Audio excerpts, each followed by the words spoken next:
Yo, where you been, bitch? I've been sick. Pussy?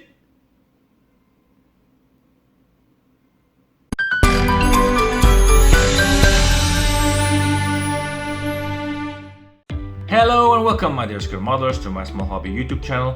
My name is Tomo, and today we're going to be taking a look at another model. This right here, ladies and gentlemen, is a beautiful car from Hasegawa. It looks a little bit old. Well, the box does, the car isn't. In fact, it's a 2017 release. For those of you who do not know, Hasegawa is a Japanese company, and much like Tamiya, it makes all sorts of stuff. Planes, ships, motorcycles, figures, you name it, they do it. In Europe, or at least in Slovenia, Hasegawa is not that widespread in shops. In fact, I think that we are actually the only shop that have any significant amount of Hasegawa kits, and we don't have a lot. This particular model caught my eye because of its retro color and because it's a BMW 2002 Tii from 1971. If you take a look at Hasegawa's webpage, you will see their repertoire of model kits, among which are classic and modern day cars. Cars that other manufacturers don't tackle. So what about the raw details of the model kit? Let's start with the basics. 1/24 scale model with less than 150 parts, give or take. The base plastic is white plastic, nice, good quality plastic. The attachment points on the sprues are good, so you have plenty of access to come with the snippers. The chrome parts are relatively okay. They're not as good as Tamiya's, but they're really good. And the clear parts is basically just one huge clear part that surrounds the entire inner surface of the car, which represents, of course, the windows.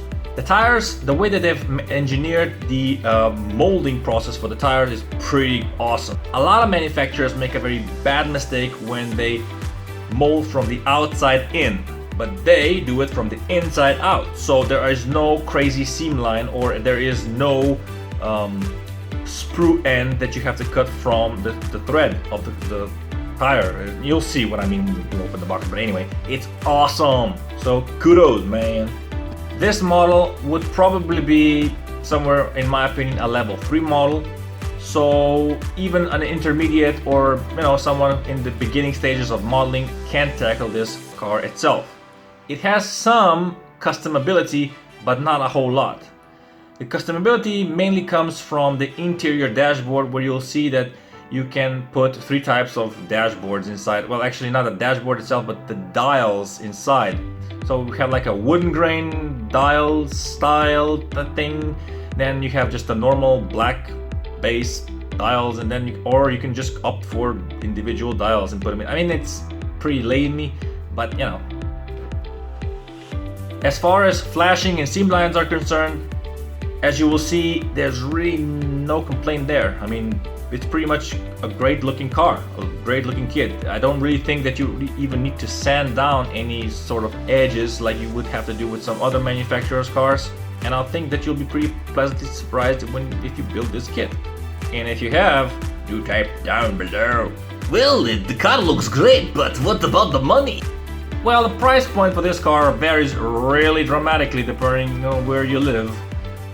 I've seen it as low as 27 euros and as high as almost 46 euros. So really it depends on where the hell you live and if you're lucky or not. If you're lucky.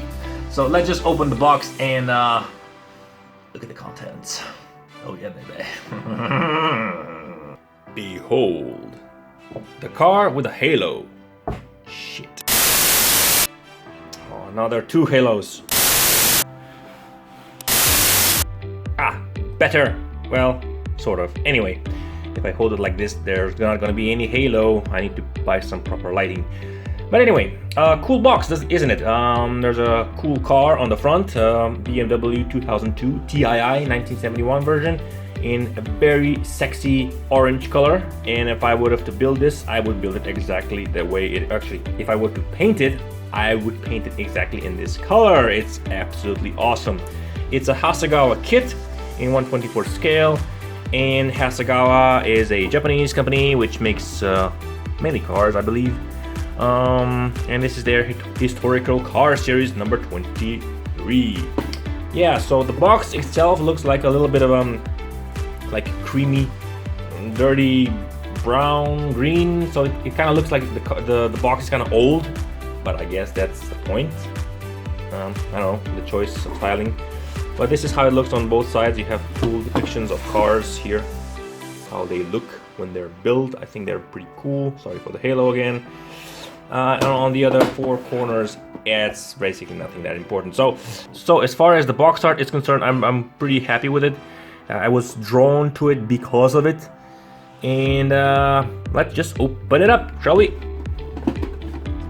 So this is how it looks when you open the box up. It's pretty okay. There's 1 bag, 2 bags, 3 bags of stuff. So let's get those things out of their bags and into the focus of camera lens. So this is the body of the car, which is very iconic, very beautiful. It's white plastic. The main parts are basically in white, and then we have some black screws and some gray screws for the interior, some polycaps and clear parts. But as far as the plastic is concerned, I would say that it's pretty sturdy, fairly thick. Yeah, it looks pretty cool. I'll take you a little closer. The detail is pretty cool. There's basically hardly anything to be sanded here. It's pretty nice. Little grill hill, the little mustache.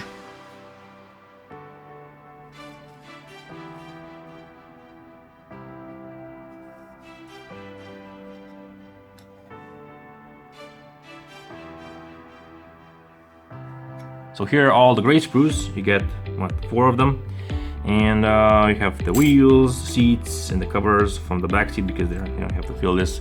I don't really know why they do this in the factory to put this back here because it's kind of pointless. Maybe it's because it's easier to manufacture it.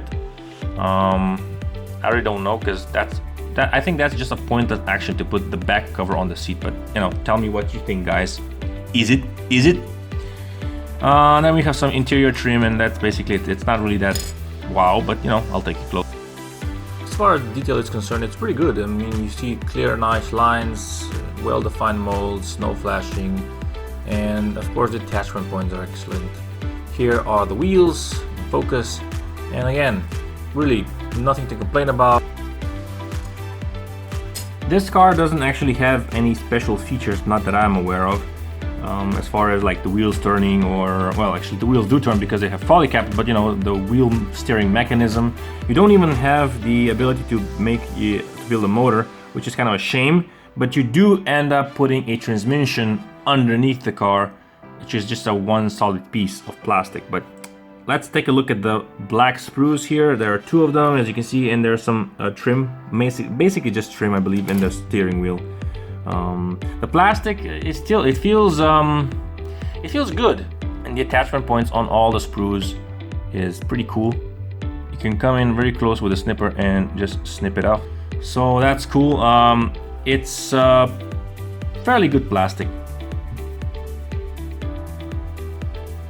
Right, so then we have the 2 white sprues, which contain the majority of the car in its shape.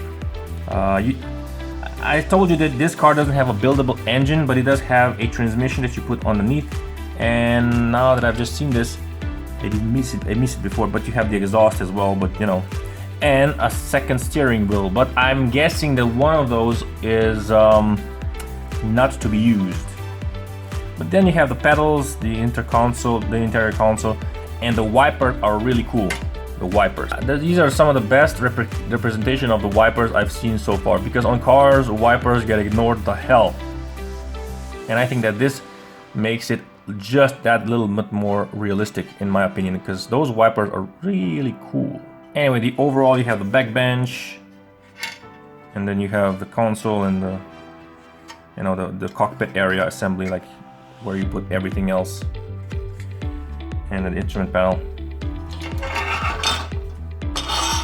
And then on the second one, you get, like I mentioned, the transmission, the suspension, the bottom portion of the car.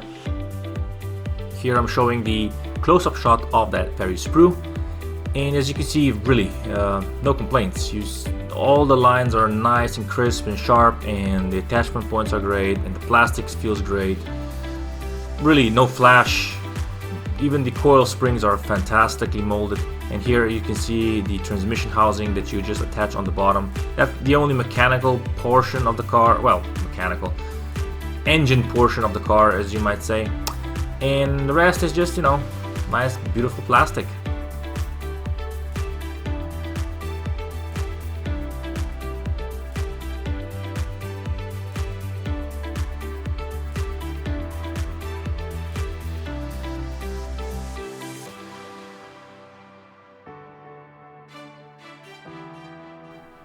The chrome pieces for this car are pretty good. As you can see, the bumpers, the trim, and the door handles, and the side mirrors are all excellent. The paint is not overly thick, so the detail is seen, and the attachment points to the sprue are pretty optimally positioned on most of the pieces. The last sprue that we're going to be taking a look at is this clear part sprue. It's pretty good. It's not the best, but it's pretty good. There's no really big faults that I can see right off the bat. It does the job. It's in one solid piece, and I probably think it's gonna fit just fine. As far as the clarity is concerned, let's just take a look. So you can see here we're taking a look through the glass at the letters. As you can see, it's clear. Okay, the last thing that we can take a look at are the tires and the polycaps, as well as this little decal sheet of paper, which is actually not decals, but transfers, sort of. I think that's how they're called. They're, little badges and mirrors. You got some polycaps and of course 4 identical tires, which are threaded. And I like the way that they're made because the sprue ends are on the inside and not on the outside. Do you hear me, Italieri and Revel? This is how you make a tire. So the thread.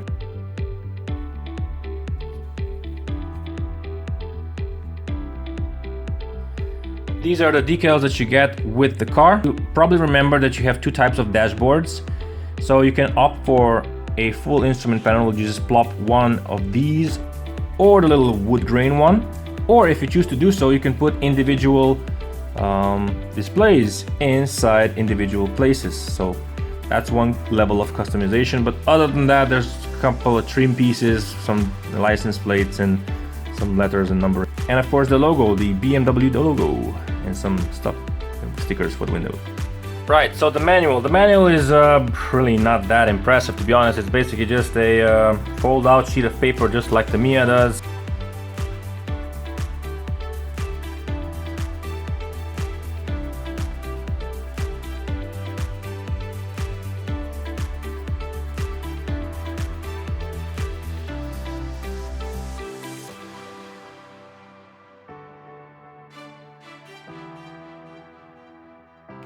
That's it. Congratulations, my comrade skill modeler. You made it through another of my videos. Pat yourself on the back and drink some vodka diluted in dinner. Don't do that. Don't do that, man. It's dangerous. Thank you so very much for watching. If you haven't, thank you for liking, commenting, and subscribing. And I'll see you soon in the next video. Bye-bye.